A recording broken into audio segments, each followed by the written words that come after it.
Hello, thanks for joining me today. I'm Holly Schmidt here with Magnolia Homes and Land.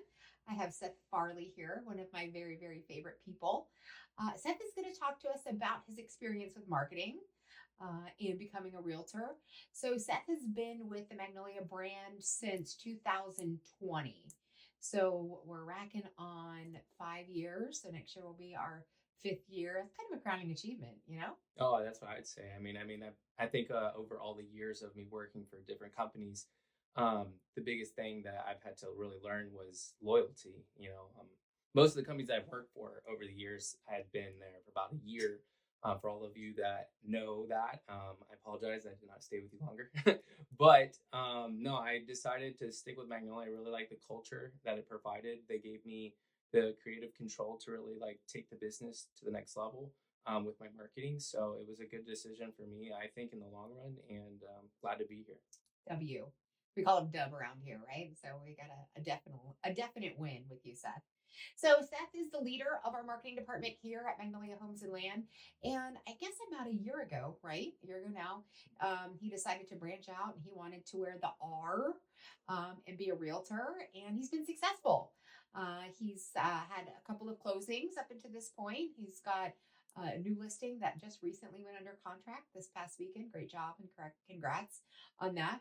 So tell us a little bit, bring us through the journey of kind of marketing and what that looked like in a private sector or even in the real estate industry and how that has kind of evolved to bring you to where you are today. Well, I think that, the biggest thing, I had a strong background in graphic design, did some web development, some videography, photography. I felt like I was pretty, well rounded, as you could say, when it came to the marketing realm. When I got into real estate marketing, of course, like anybody knows, if you don't have any real estate, you know, background in it, it's going to be a little bit harder to learn, how to really market that company properly. Right. But considering that I had the marketing background, it was really easy to start working on the culture and the brand, and really, getting people to understand what's important in our brokerage and what helps us stand out. So that was a good starting point. But man, I'll tell you what, ever since I got my license, basically, it's been extremely easy on the marketing side of things because once you get that, any real estate agent knows when you start in real estate, you're not going to really know a whole lot. It's going to take a lot of practice, right? Right. And A lot of words, right? You got to learn a lot of words. yeah, there's a lot of the verbiage is really important in real estate. But now that I've done, I've represented a few buyers, represented a few sellers. You start to learn a lot more about the real estate realm, and it's really helped me dramatically in the marketing side of things because now I can really start thinking into the buyer's head and the seller's head, and like thinking Right. about the perspective of different clients and what it really needs and how to attract the right client for you, right, and for our brokers as a whole. Right. And kind of really investing on, meeting those people where they are, right? So whether that's in a different chapter, because let's face it, in real estate, we are dealing with our customers in different pivotal chapters of their life. So whether that means an expanding family, whether that means that they're retiring and downsizing, there's different chapters that we're sharing with these individuals and being able to meet those people right where they are and obviously pivoting with the marketing strategies on all of those. Seth comes to us with a background in baseball. I'm a baseball fan myself, so we definitely have some common ground in that. Mhm. Tell me how you feel like you've been able to bring some things on from the field to real estate, some direct correlation.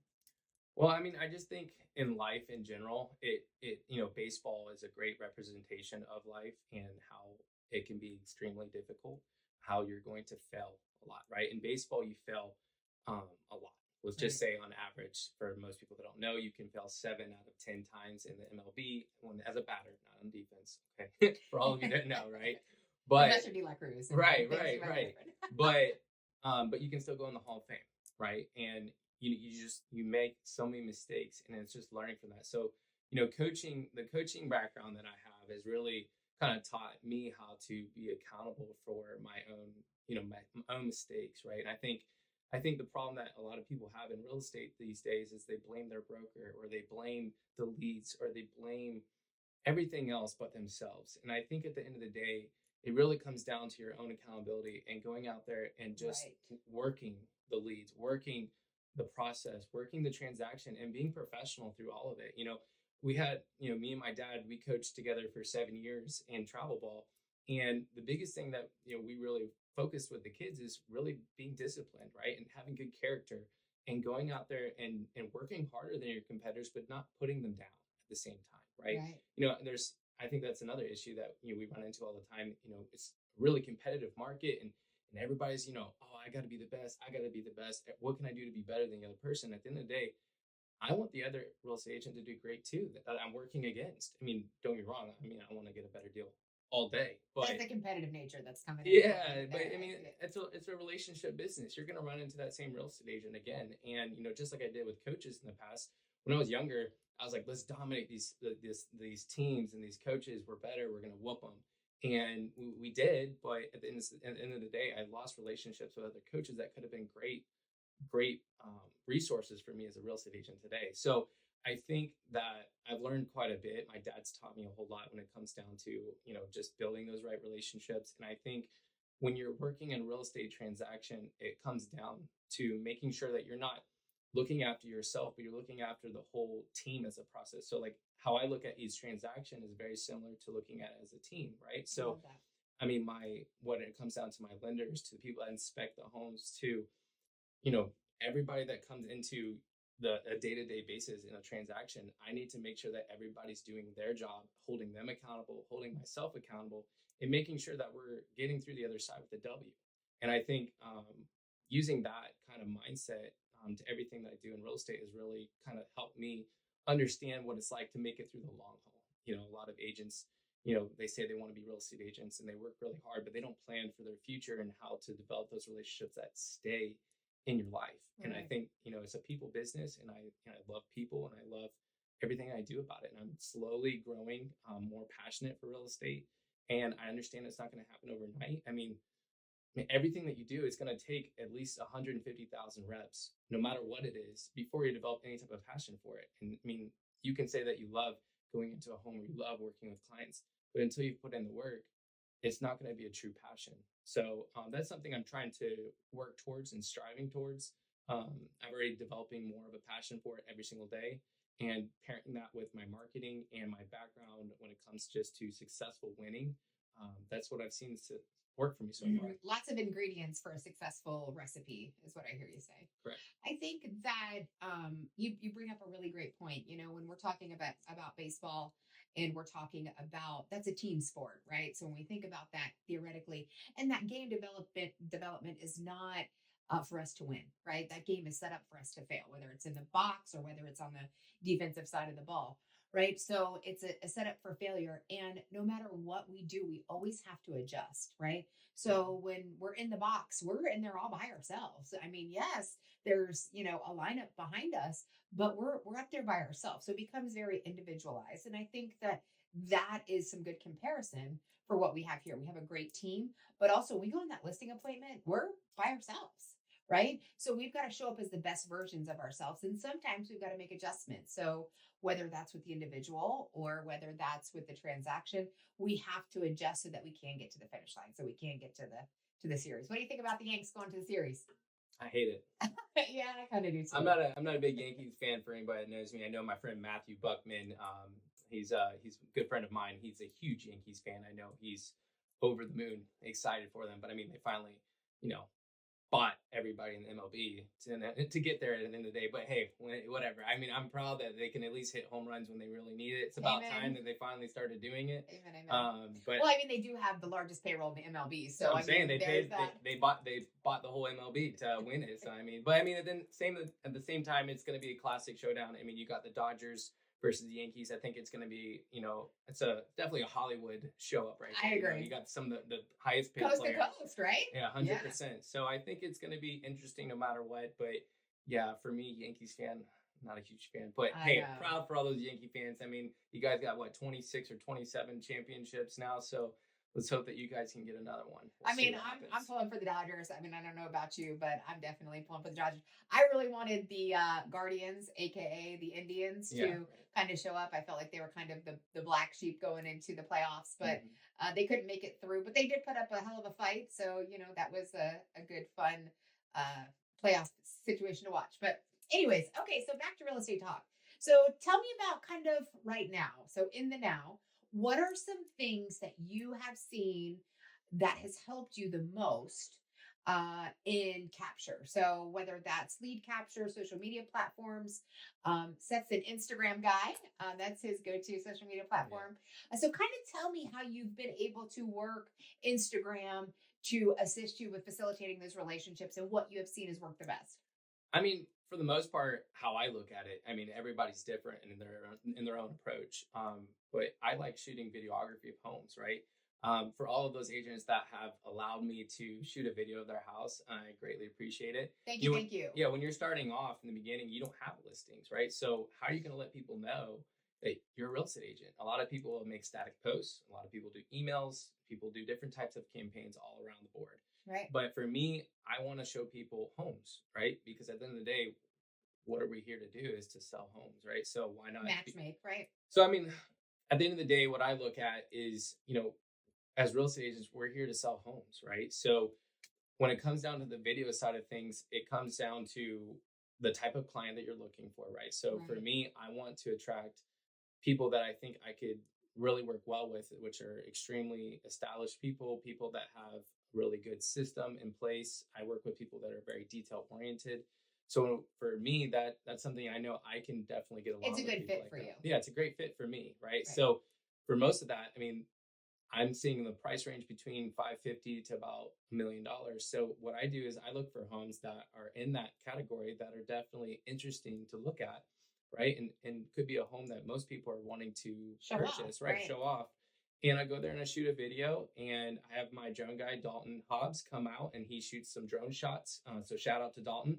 He's a great photographer. He's a great guy. He's our photographer as well. So I mean, he's really good. But anyway, He's not just our photographer, he's our people. Like he's kind of part Yes. of our network and our inner workings here at Magnolia. Yeah. We have a great relationship with him. So yes, definitely shout out Dalton. Yes. But yeah, so I mean, from that, I've gotten 4 leads from my Instagram in my first year. I took a break and started working on Magnolia's marketing once we got started. So ready to get kind of back out there again, start shooting some video. But the biggest thing that really matters most is making sure that you're using your SEO on social media to your benefit, right? Because there's a lot of real estate agents and different people in general that are looking up Ocala Realtor. So for me, hashtagging Ocala Realtor and tagging Ocala and everything that I do is really important because now when they look up an Ocala real estate agent, Here you come. here I show up, right? And let me ask you, just before we get any further, tell me your introduction line. So when you're making these videos, I love it. It's a great punchline. It's really kind of captivating. You have a great smile and you're really in tune with your audience. Tell us what that is. So forgive me, my voice is a little raspy for everybody who doesn't know. I just went to the Gator game this last weekend. I didn't know you went to the Gator game. Yeah, I went to the Gator game with some good friends, and we went and whooped Kentucky. So my voice is slightly gone. For anybody that understands why, that's why. But I was really excited. But for me, I think it's important in any video that you have the same introductions. That way, people know what type of video that you're doing, right? So for me, it's for $500,000. This is what you can get in Ocala, Florida. So that's like my go-to beginning part. It's super short, it's to the point. I love it. It lets people know this is where it's at. This is how much it costs, and it's just to the point. For me, my Hollywood voice wasn't as good there, but once I get a little bit of saltwater gargle, I think I'll be fine after that. But or if you've got any inquiries or if you've got any interest, go to Instagram, look up Seth Farley Realtor, and you'll be able to see his wonderful videos. Yes, thank you. Thank you. Yes. Great job on that. All right. So as we kind of wrap up our podcast and our conversation today, what is one of the biggest takeaways that you feel like you have as a realtor? So if you had an agent or you had an individual that said, hey, Seth, I'm considering tapping into the real estate market and becoming a realtor, what would your advice be to them? Man, that's a tough question, but a good one. I mean, if it's up to me, I think it really comes down to just putting in the work. I mean, you can say that to anybody, but I mean, it's just the facts, right? So I think you have to be able to manage your time, really well. A lot of people think that you just have to make a few phone calls, meet people at places, and then you're pretty much good. You have to know a lot. I mean, I lean on my mentors quite a bit for knowledge of understanding what do I need in this contract, and what, having an extra set of eyes that looks over the things that I do to make sure that I'm as professional as possible. So when it comes to the knowledge side of real estate and writing contracts and all of that, that's something you can definitely read in a book. But until you've actually had the experience of doing it yourself, um, that's when you'll actually start learning these things and it'll be more confident. But if it comes down at the end of the day for me, you can get all the practice you want to be really good at contracts and writing all of these different things for your clients. But if you don't get clients in the first place, you can't get that practice. So Right. for me, it's all about marketing yourself and getting exposure to let people know that you are an agent in the first place, and then really working your with the people that you know, right? I'm just trying to think of this, what that's called. What is that? Your sphere of influence. Yes, SOI. yes, right. Forgive me, everybody. But yes, your sphere of influence is extremely important, so really staying on top of that and really making sure you're developing relationships as you go. We talked about that earlier. I think that's one of the biggest parts of understanding how to be good in real estate. You can't get practice at being better at something until you go out and you develop those relationships. I could pay for leads and get leads, or I could go out and spend ad campaigns to potentially get leads. But at the end of the day, if I get the lead and I don't really work on that lead and make sure that I'm doing that client the best service that I possibly can, then I'm not going to be able to get that practice of putting in a contract to setting up everything that I need for a potential listing or for buying a home. So, I mean, at the end of the day, what are you doing as an agent individually that is setting you apart? And a lot of it is just the Right. straight hustle. If you're going out there and you're working real estate, most agents say, you're going to work 70, 80-hour a week. And yeah, when you're busy and you have a bunch of clients, yeah, you bet it, you bet your butt, you're definitely going to be. Right. But when you don't have that, you still have to be working at least 30 hours a week on yourself and your own stuff in order to get that return. Right. And most agents are waiting for a lead to come, or they pay for leads and they're just waiting for your phone to ring. You can't. You can't wait to be successful. You just have to go out and do it. Amen. Be like Nike, just do it, right? Yes. Here at Magnolia, we've definitely implemented and kind of chatted through, tried and tested time blocking. So that seems to be really successful for us, even in those agents that don't have anything on the pipeline, those folks that are just brand new, kind of integrating. And that's kind of where your role comes in from the brokerage perspective, where new agents can come to you and say, help me, Right. and you can kind of talk through, okay, so where are you at? What are you thinking? Kind of going over hobbies, going over where these individuals spend their time so that you can help them develop the best way to market themselves. But ultimately, we can give them the tools, right? So we've got Tim the Toolman Taylor with the tool belt, and we're giving them all of the tools. But ultimately, it's for them to pick them up and use them. It's for them to get, hammer down the phone calls and hammer down, whether that's expired or canceled, or hammer down their sphere of influence and giving them the tools. And that's kind of where your main role is. And I know that I don't just speak for myself, I speak for everyone here in the brokerage of how appreciative we are for you and your talent, your creativity, even the days that you drive me crazy. And I can imagine without you. So. Everybody knows when you've worked together for 4 years straight, seeing each other every single day, you're going to have some disagreements from time to time. That's right. That's right. All right. You have anything else that you'd like to share today? No, I think that's it for today. But no, I really appreciate you bringing me on for today. I'm really excited for the future of Magnolia and what's to come.